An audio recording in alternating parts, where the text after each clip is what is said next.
सत श्री अकाल। न्यूज़ 18 पंजाब हरियाणा हिमाचल तुसीं देख रहे हो। गौरव शुक्ला मैं हां तुहाडे नाल। शुरुआत करन जा रहे हैं सब तो पहला गल चंडीगढ़ दी। जी हां, चंडीगढ़ दे विच सख्ती अज तो बहुत वधा दित्ती गई है। 15 एंट्री पॉइंट्स ने जिन्हां नूं पूरी तरह सील कर दिता गया है, यानी कि उस पासे ना तो कोई जा सकेगा ना उधरों आ सकेगा, यानी ना चंडीगढ़ उस एंट्री पॉइंट तो कोई एंट्री हो सकेगी ते ना ही कोई एग्जिट कर सकेगा। पैदल तक भी किसी नूं लंघण दी इजाजत नहीं है इन्हां 15 एंट्री पॉइंट्स तो। चंडीगढ़ दे विच हुण तक कोरोना के 27 केस कोरोना पॉजिटिव आ चुके ने। एक जरूर सहम का माहौल है, पर दूजे पासे प्रशासन के वालों ढुकवे कदम चुके जा रहे हैं ताकि होर ना फैल सके, ताकि बाहरों जिहड़े लोग आ रहे हैं उन्हां दी वजह दे नाल चंडीगढ़ के लोगों को कोई दिक्कत ना होवे। ट्राई सिटी दे विच जिहड़े लोग आ रहे हैं उन्होंने जरूर सहूलत दी जा रही है कि कोई दिक्कत नहीं, उन्होंने जांच तो बाद उन्होंने भेजा जा रहा है। पर जेकर कोई बाहर तो आता है ट्राई सिटी यानी पंचकूला मोहाली चंडीगढ़ तो बाहर का कोई शख्स चंडीगढ़ दे विच एंट्री चाहता है तो फिर उसकी चंगी तरह स्क्रीनिंग होएगी, उसनूं क्वारंटीन किया जाएगा तो उस तो बाद ही वो चंडीगढ़ दे विच विचर सकेगा। ये तस्वीरां चंडीगढ़ दी असीं तुहानूं दिखा रहे हैं। चंडीगढ़ दे विच 15 एंट्री पॉइंट्स नूं पूरी तरह सील कर दिता गया है ते इन्हां पॉइंट्स दे विच ये भी तुहानूं दस दईए कि कोई पैदल शख्स भी नहीं जा सकेगा। साइकिल स्कूटर कार ट्रक तो तुसीं भुल ही जाओ, कोई पैदल शख्स भी इस बैरिकेडिंग नूं इस पूरी फेंसिंग नूं पार नहीं कर सकेगा।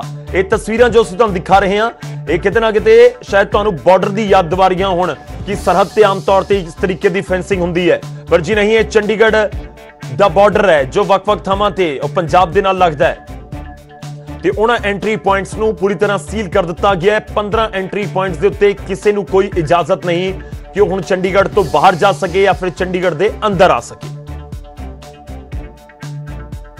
वायरस को लेकर लगातार पुलिस प्रशासन जो है वो लगी हुई है, सड़कों पर है। लेकिन अब चंडीगढ़ की अगर हम बात करें, चंडीगढ़ में अब 38 जो एंट्री पॉइंट्स हैं उनमें से 15 एंट्री पॉइंट्स सील कर दिए गए हैं। हिदायतें भी लगातार जो है वो दी गई हैं लोगों को कि सोशल डिस्टेंसिंग के साथ साथ अपने घरों में रहो। इस तरह की बैरिकेटिंग जो है पूरी तरह से जो रोड्स हैं वो सील कर दिए गए। किसी को भी अब एंट्री नहीं दी जाएगी। जो वैलिड रीजंस हैं, वैलिड पासेस हैं, कोई इमरजेंसी है उसको उसके बाद ही एंट्री जो है वो की जाएगी। हालांकि गवर्नर के ऑर्डर्स के बाद जो चंडीगढ़ के एसएसपी हैं वो खुद सड़कों पे हैं और जितने भी जो ये बॉर्डर्स एरिया हैं जो सील किए गए हैं सख्ती से, क्योंकि पुलिस ऑफिसर्स भी हैं और इस तरह की जो बैरिकेटिंग है अब किसी की भी आवाजाही जो है वो पूरी तरह से बंद की गई है। खुद एसएसपी चंडीगढ़ जो है वो पूरी तरह से दौरा कर रहे हैं, उनसे बातचीत करेंगे। मैम, 38 पॉइंट्स हैं चंडीगढ़ की, अगर हम बात करें तो किस तरह से हिदायतें दी है 15 एंट्री पॉइंट बंद करने का रीज़न? देखो, यहाँ पे गवर्नमेंट ऑफ इंडिया और एमएचए की गाइडलाइंस के मुताबिक चंडीगढ़ में 2 ऑर्डर्स जारी हुए हैं। एक ऑर्डर है जिसमें चंडीगढ़ को कंटेनमेंट जोन डिक्लेयर कर दिया गया है, तो उसके मुताबिक जो है हमें एंट्री केवल जो वैलिड पास धारक है या जो रोज़ गवर्नमेंट ऑफिशियल्स या किसी और कंपनी में अहादे में काम करते हैं और उनके पास वैलिड पास है गवर्नमेंट की तरफ से, उन्हीं को हमने एंट्री देनी है। तो दूसरा जो ऑर्डर जारी हुआ है वो ये हुआ है कि चंडीगढ़ से बाहर जो भी चंडीगढ़ के बाहर से जो भी चंडीगढ़ में एंट्री करना चाहते हैं, एक्सेप्ट दी डेली कम्यूटर्स और ऑफिशियल्स और एम्प्लॉयज़ हु आर अलाउड, वो जो है उनको कंपलसरी 14 दिन होम क्वारंटीन किया जाएगा। ये प्रिंसिपल सेक्रेटरी हेल्थ की तरफ से ऑर्डर जारी हुए हैं।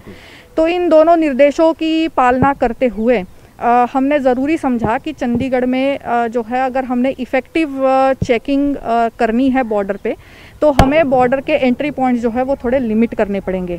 तो 38 बॉर्डर पॉइंट्स एंट्री पॉइंट्स बहुत ज़्यादा होते हैं, इसलिए उनको कट शॉर्ट करके 23 एंट्री पॉइंट्स जो है खुले रहेंगे, बाकी 15 मुकम्मल तौर पे बंद रहेंगे।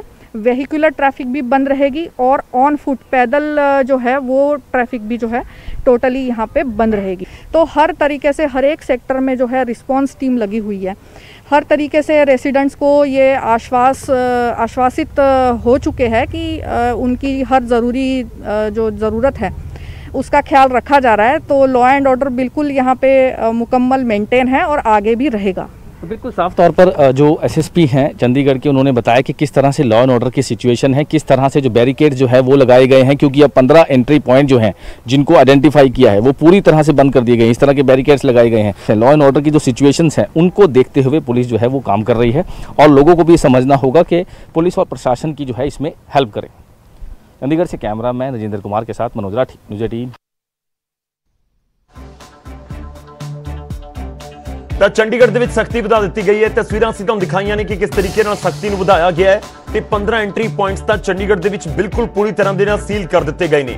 ਇਹ ਫੈਂਸਿੰਗ ਕੰਡਿਆਂ ਵਾਲੀ ਤਾਰ ਸਾਫ਼ ਤੌਰ ਤੇ ਇਸ਼ਾਰਾ ਕਰ ਰਹੀ ਹੈ ਕਿ ਸਖਤੀ ਇਸ ਸਮੇਂ ਚੰਡੀਗੜ੍ਹ 'ਚ ਬਹੁਤ ਹੈ। ਕੁਝ ਪੁਆਇੰਟਸ ਹੈਗੇ ਨੇ, ਟੋਟਲ 38 ਪੁਆਇੰਟਸ ਨੇ, ਪਰ ਕੁਝ ਥਾਵਾਂ ਤੋਂ ਐਂਟਰੀ ਲਾਜ਼ਮੀ ਤੌਰ ਤੇ ਹੋਏਗੀ ਤਾਂ ਬਾਕੀ ਥਾਵਾਂ ਤੋਂ ਐਂਟਰੀ ਬਿਲਕੁਲ ਪੂਰੀ ਤਰ੍ਹਾਂ ਦੇ ਨਾਲ ਬੰਦ ਕਰ ਦਿੱਤੀ ਗਈ ਹੈ। ਯਾਨੀ ਕਿ ਕੋਈ ਵੀ ਸ਼ਖਸ ਚੰਡੀਗੜ੍ਹ ਦੇ ਵਿੱਚ ਇਹਨਾਂ 15 ਥਾਵਾਂ ਤੋਂ ਐਂਟਰੀ ਨਹੀਂ ਕਰ ਸਕੇਗਾ। ਜੇਕਰ ਉਸਨੇ ਚੰਡੀਗੜ੍ਹ ਜਾਣਾ ਹੈ ਤਾਂ ਉਸ ਨੂੰ ਬਕਾਇਦਾ ਜਿਹੜੀਆਂ ਐਂਟਰੀਜ਼ ਖੋਲੀਆਂ ਗਈਆਂ ਨੇ ਉੱਥੋਂ ਹੀ ਅੰਦਰ ਆਣਾ ਹੋਵੇਗਾ। ਇੱਥੇ ਇਹ ਵੀ ਕਾਬਿਲੇ ਗੌਰ ਜ਼ਿਕਰ ਕਰਨ ਲਾਇਕ ਗੱਲ ਹੈ ਕਿ ਜੇਕਰ ਤੁਸੀਂ ਮੋਹਾਲੀ ਦੇ ਵਿੱਚੋਂ ਆ ਰਹੇ ਹੋ ਜਾਂ ਪੰਚਕੂਲੇ ਚੋਂ ਚੰਡੀਗੜ੍ਹ ਆ ਰਹੇ ਹੋ ਤਾਂ ਕੋਈ ਦਿੱਕਤ ਨਹੀਂ, ਤੁਹਾਨੂੰ ਜਿਹੜੇ ਉੱਥੇ ਕਰਫਿਊ ਪਾਸ ਜਾਂ ਹੋਰ ਜਿਹੜੀ ਐਸੈਂਸ਼ੀਅਲ ਸਰਵਿਸਿਜ਼ ਦੇ ਪਾਸ ਹੈਗੇ ਨੇ ਉਹ ਦਿਖਾ ਕੇ ਤੁਹਾਡੀ ਐਂਟਰੀ ਹੋ ਜਾਏਗੀ। ਪਰ ਜੇਕਰ ਫਰਜ਼ ਕਰ ਲਓ ਕਿ ਤੁਸੀਂ ਪੰਜਾਬ ਦੇ ਕਿਸੇ ਹੋਰ ਹਿੱਸੇ ਚੋਂ ਆ ਰਹੇ ਹੋ, ਪਟਿਆਲਾ ਤੋਂ ਆ ਰਹੇ ਹੋ ਜਾਂ ਫਿਰ ਲੁਧਿਆਣਾ ਤੋਂ ਆ ਰਹੇ ਹੋ ਜਾਂ ਕਿਸੇ ਹੋਰ ਥਾਂ ਤੋਂ ਉੱਥੇ ਆ ਰਹੇ ਹੋ, ਬੇਸ਼ੱਕ ਤੁਹਾਡੇ ਕੋਲ ਕਰਫਿਊ ਪਾਸ ਹੋਵੇ ਪਰ ਤੁਹਾਡੀ ਚੰਡੀਗੜ੍ਹ 'ਚ ਐਂਟਰੀ ਉਸ ਪਾਸ ਦੇ ਜ਼ਰੀਏ ਤੋਂ ਹੋ ਜਾਏਗੀ, ਪਰ ਤੁਹਾਨੂੰ ਹੋਮ ਕੁਆਰੰਟਾਈਨ ਜ਼ਰੂਰ ਰੱਖਿਆ ਜਾਵੇਗਾ। ਕਿ ਲਗਾਤਾਰ ਹੁਣ ਸਖਤੀ ਜਿਹੜੀ ਹੈਗੀ ਉਹ ਕੀਤੀ ਜਾ ਰਹੀ ਹੈ। ਜੇ ਆਪਾਂ ਗੱਲ ਕਰੀਏ ਟਰਾਈ ਸਿਟੀ ਦੀ ਤੇ ਚੰਡੀਗੜ੍ਹ ਦੀ ਆਪਾਂ ਗੱਲ ਕਰੀਏ, ਚੰਡੀਗੜ੍ਹ 'ਚ ਹੁਣ ਅਪਰੋਕਸ 40 ਜਿਹੜੇ ਐਂਟਰੀ ਪੁਆਇੰਟਸ ਨੇ ਉਹਨਾਂ ਵਿੱਚ ਜਿਹੜੇ ਮੇਨ ਆਇਡੈਂਟੀਟੀ ਕਰਕੇ 15 ਜਿਹੜੇ ਐਂਟਰੀ ਪੁਆਇੰਟਸ ਨੇ ਉਹਨਾਂ ਨੂੰ ਸੀਲ ਕਰ ਦਿੱਤਾ ਗਿਆ।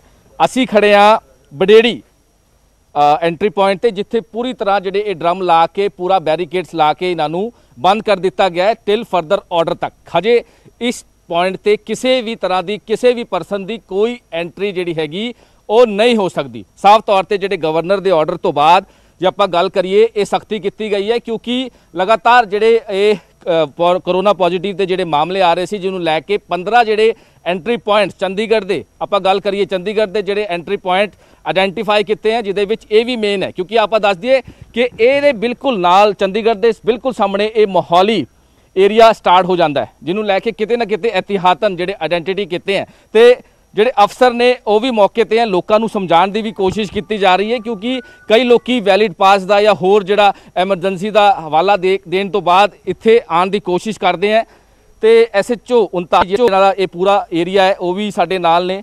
ਅਮਨਜੋਤ ਜੀ, ਕਿਸ ਤਰ੍ਹਾਂ ਦੀ ਹਦਾਇਤਾਂ ਨੇ ਤੇ ਇਹ ਤੁਹਾਡੇ ਕਿਹੜੇ ਪੁਆਇੰਟ ਜਿਹੜੇ ਹੈਗੇ ਉਹ ਤੁਸੀਂ ਸੀਲ ਕੀਤੇ? ਐਡਮਿਨਿਸਟ੍ਰੇਸ਼ਨ ਵੱਲੋਂ ਸਾਨੂੰ ਆਰਡਰ ਆਏ ਸੀਗੇ ਬਈ ਸਾਡੇ 4 ਐਂਟਰੀ ਐਗਜ਼ਿਟ ਪੁਆਇੰਟ ਹੈਗੇ ਜਿਹੜੇ ਮੋਹਾਲੀ ਨਾਲ ਜੁੜਦੇ ਆ, ਉਹਨਾਂ ਵਿੱਚੋਂ 2 ਨੂੰ ਅਸੀਂ ਸੀਲ ਕਰ ਦਈਏ। ਅਸੀਂ ਹੁਣ ਪੁਆਇੰਟ ਸੀਲ ਕਰਤੇ ਆ। ਇਹ ਸੀਲ ਇਸ ਕਰਕੇ ਕੀਤੇ ਗਏ ਨੇ ਕਿਉਂਕਿ ਲੋਕਾਂ ਦੀ ਆਵਾਜਾਈ ਨੂੰ ਘੱਟੋ ਘੱਟ ਕਰ ਦਿੱਤਾ ਜਾਏ, ਮਿਨੀਮਾਈਜ਼ ਕਰ ਦਿੱਤਾ ਜਾਏ ਔਰ ਜਿਹੜੇ 2 ਖੁੱਲੇ ਆ ਉਹਨਾਂ ਤੇ ਜਿੰਨੇ ਵੀ ਬੰਦੇ ਆ ਉਹਨਾਂ ਨੂੰ ਸਕਰੀਨ ਕਰਕੇ ਕੱਢਿਆ ਜਾਏ। ਸਰ ਇੱਕ ਸਵਾਲ ਇਹਦੇ ਵਿੱਚ ਕਿਉਂਕਿ ਇਹ ਪੂਰਾ ਮੋਹਾਲੀ ਦਾ ਐਂਟਰੀ ਪੁਆਇੰਟ ਹੈ, ਮੋਹਾਲੀ ਬਾਰਡਰ ਹੈ, ਕਿੰਨੇ ਪੁਆਇੰਟਸ ਇੱਥੇ ਹੈਗੇ ਜਿਹੜੇ ਮੋਹਾਲੀ ਨੂੰ ਟੱਚ ਕਰਦੇ ਚੰਡੀਗੜ੍ਹ ਤੇ ਤੁਸੀਂ ਹੁਣ ਜਿਹੜੇ ਓਪਨ ਕੀਤੇ ਹੈ ਜਿੱਦਾਂ ਤੁਸੀਂ ਦੱਸਿਆ ਕਿ ਉਹਨਾਂ ਵਾਸਤੇ ਕਿਸ ਤਰ੍ਹਾਂ ਦੀ ਤੁਸੀਂ ਹਦਾਇਤਾਂ ਦਿੱਤੀ ਗਈਆਂ, ਕਿਸ ਤਰ੍ਹਾਂ ਚੈਕਿੰਗ ਕਿਹੜੀ ਕੀਤੀ ਜਾ ਰਹੀ ਹੈ? ਇਹ ਟੋਟਲ ਮੇਰੇ ਥਾਣੇ ਦੇ ਏਰੀਆ ਦੇ ਵਿੱਚ 4 ਪੁਆਇੰਟ ਆਉਂਦੇ ਆ ਜੀ, 4 ਚੋਂ 2 ਸੀਲ ਕਰ ਦਿੱਤੇ ਗਏ ਨੇ। ਸੀਲ ਕਰਨ ਤੋਂ ਬਾਅਦ ਇਹਨਾਂ ਦੇ ਵਿੱਚ ਜਿਹੜੀ ਅਸੀਂ ਹੈ ਪ੍ਰੋਪਰ ਸਕਰੀਨਿੰਗ ਕਰ ਰਹੇ ਹਾਂ। ਜਿਹੜੇ 2 ਪੁਆਇੰਟ ਖੁੱਲੇ ਆ ਉੱਥੇ ਅਸੀਂ ਥਰਮਲ ਉਹਨਾਂ ਦੀ ਚੈਕਿੰਗ ਕਰ ਰਹੇ ਹਾਂ, ਥਰਮਲ ਟੈਂਪਰੇਚਰ ਲੈ ਰਹੇ ਹਾਂ ਔਰ ਥਰਮਲ ਟੈਂਪਰੇਚਰ ਲੈਣ ਤੋਂ ਬਾਅਦ ਜਿਹੜੇ ਬੰਦੇ ਨੂੰ ਕੋਈ ਇਸ ਤਰ੍ਹਾਂ ਦਾ ਕੋਈ ਟੈਂਪਰੇਚਰ ਵੱਧ ਹੈ ਅਸੀਂ ਇਮੀਡੀਏਟਲੀ ਹੈਲਥ ਡਿਪਾਰਟਮੈਂਟ ਨੂੰ ਦੱਸ ਰਹੇ ਹਾਂ ਔਰ ਬਾਕੀ ਇਹਦੇ ਸੀਲ ਇਸ ਕਰਕੇ ਕੀਤੇ ਗਏ ਕਿ ਪੂਰੇ ਜਿਹੜੇ ਬੰਦੇ ਆ ਉਹ ਇੱਕ ਪੁਆਇੰਟ ਤੋਂ ਥੋਰਲੀ ਚੈੱਕ ਹੋ ਕੇ ਆਉਣ ਕਿ ਉਹਨਾਂ ਕੋਲ ਪਾਸ ਹੈ ਨਹੀਂ ਹੈ, ਕਿ ਉਹ ਕਿਸੇ ਵੈਲਿਡ ਰੀਜ਼ਨ ਕਰਕੇ ਇੱਥੇ ਆ ਰਹੇ ਕਿ ਨਹੀਂ ਆ ਰਹੇ। ਚੰਡੀਗੜ੍ਹ ਤੋਂ ਕੈਮਰਾਮੈਨ